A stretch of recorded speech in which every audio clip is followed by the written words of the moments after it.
की आपल्या बीड जिल्ह्याचे हे भूमिपुत्र डॉक्टर अशोक थोरात साहेब आहेत, जे की जिल्ह्यामध्ये जेवढे डॉक्टर आहेत कोणत्याही पॅथीचे त्याचे ते बॉस आहेत.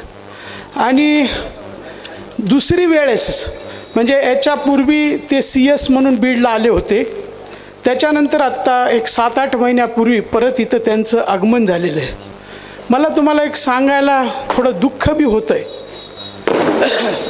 की साहेब जेव्हा 4 वर्षापूर्वी होते त्यावेळेस मुलीचा जन्मदर प्रचंड वाढला होता.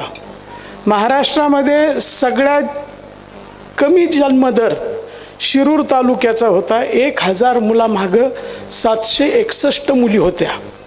साहेबांनी ते मिशन हाती घेतलं आणि साहेब जाईपर्यंत ते मुलीचा जन्मदर 963 झाला होता. तुम्ही विचार करा, एखादा चांगला अधिकारी आल्यानंतर काय होऊ शकतं. संपूर्ण जगामध्ये मातृशक्तीचा काल वंदन झालं, त्यांचा सत्कार केला आणि साहेबांचा 55 वर्ष पूर्ण होतात 14 मार्चला आणि 56वं वर्ष लागतं.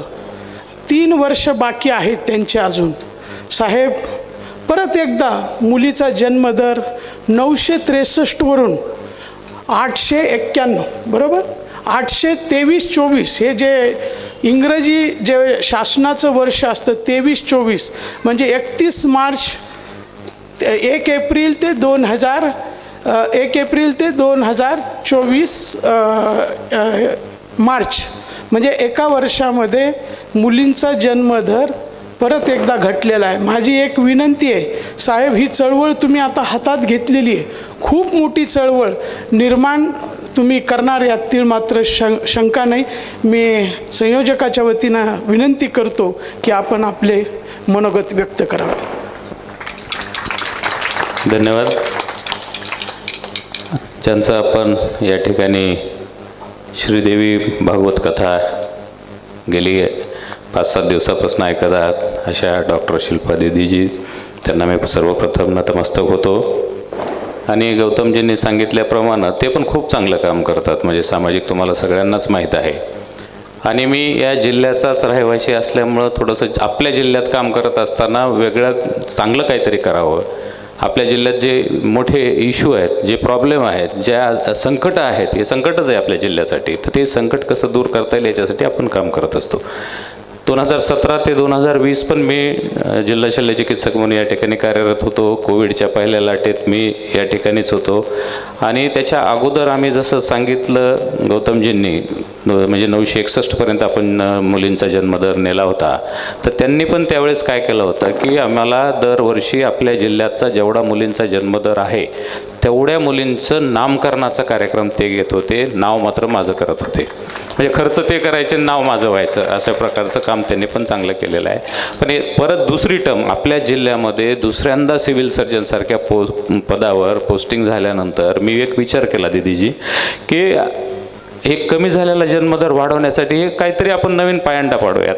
मग जॉईन झाल्याबरोबर मला खूप लोक ओळखीचे, आपण एकाच जिल्ह्यातले याच जिल्ह्यातले असल्यामुळं अनेक लोक आपल्याला बुके घेऊन येतील. मग ते बुके आपण आज घेऊ, उद्या ते कुठंतरी काय म्हणतात डिस्पोजच करावं लागतील. तर त्याच्यापेक्षा मी जॉईन झालो त्याच्या 3ऱ्याच दिवशी घटस्थापना होती. मग म्हटलं घटस्थापनेच्या 9 रात्रीमध्ये आपण जेवढ्या मुली आपल्या सिव्हिल हॉस्पिटलमध्ये जन्माला येतील तेवढ्या मुलींना आपण साडी चोळी देऊ मुलींच्या आईला. तर मला असं वाटलं की 15 ते 20 मुली आमच्या सिव्हिल हॉस्पिटलमध्ये दररोज जन्म घेतात. तर मला असं वाटलं की 9 दिवसासाठी आपल्याला 135 साड्या तेवढ्या मिळाल्या तरी खूप झालं. पण असं झालं की त्या 4-5 दिवसामध्ये 300 ते 350 साड्यांनी माझं आपल्या बीडच्या लोकांनी स्वागत केलं.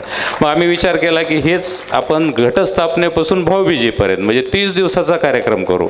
आणि नंतर मग हे सगळ्यांना माहीत झाल्यानंतर आम्ही 30 दिवस जवळपास 482 काहीतरी साड्या आम्ही मागच्या वेळेस मुलींना जन्म दिलेल्या मातांना दिलेल्या आहेत. मग कालही एका कार्यक्रमात आम्ही गौतमजीसोबत होतो. मलाही असं वाटलं आता आपण स्वतःच सांगायचं माझा वाढदिवस आहे आणि माझ्या वाढदिवसाला या असं नाही म्हटलं मी.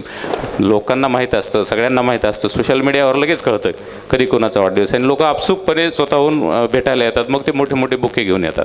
तर मी काल एक ठिकाणी असंच महिला दिनाच्या कार्यक्रमाच्या निमित्तानं आव्हान केलं की जर खर्च करू नका, जर तुम्हाला खर्च करायचाच असेल, मला काही भेटवस्तू द्यायचीच असेल तर या साड्यांच्या स्वरूपात द्या. कारण आता मी मागच्या वेळेस जॉईन झालो म्हणून तुम्ही स्वागत केलं, मला तुम्ही 500 साड्या दिल्या. आता गेल्या वर्षी 1 महिना वाटल्या तर यावर्षी पण 1 महिना वाटावंच लागणार आहे, ते आता माझं कर्तव्यच आहे. तर त्या 500 साड्या जर मिळवायच्या असेल तर मला आपलं औचित्य आहे. पण मला त्या कालच्या स्वतः घोषणा केल्याचा आनंद याच्यासाठी जास्त झाला की आपण मला स्वतःहून फोन करून या ठिकाणी बोलवून घेतलं, थोडं बहुत आपलं हे मला ऐकता आलं आणि आपली भेट होऊ शकली, हे मी माझं स्वतःचं भाग्य समजतो आणि सगळ्यांचे मनापासून आभार मानतो. थांबतो. जय हिंद. धन्यवाद सर. अशी माणसं जर एका कार्यालयात असतील तर काय होऊ शकतं हे जिवंत उदाहरण म्हणजे डॉक्टर अशोक थोरात साहेब. साहेब 4 पोस्ट जिल्ह्याला महत्त्वाच्या आहेत. एक कलेक्टर, दुसरा CO, तिसरा SP आणि चौथा जिल्हा शल्य चिकित्सक. हे राजे असतात, हे जिल्ह्याचे राजे असतात, त्यांच्या विचाराप्रमाणे जिल्हा चालत असतो.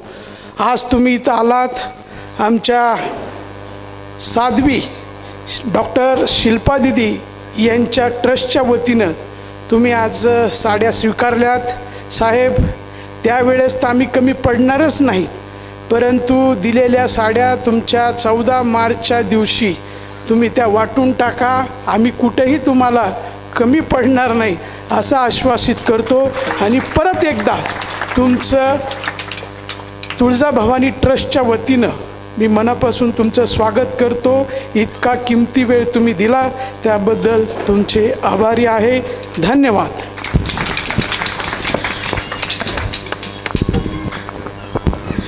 दीदीच्या सदेह फाउंडेशनला ज्या कोणी महिला आणि पुरुषांनी हातभार लावलेले आहेत त्यांची काही नावं पुकारणार आहे मी, तर त्यांनी पटकन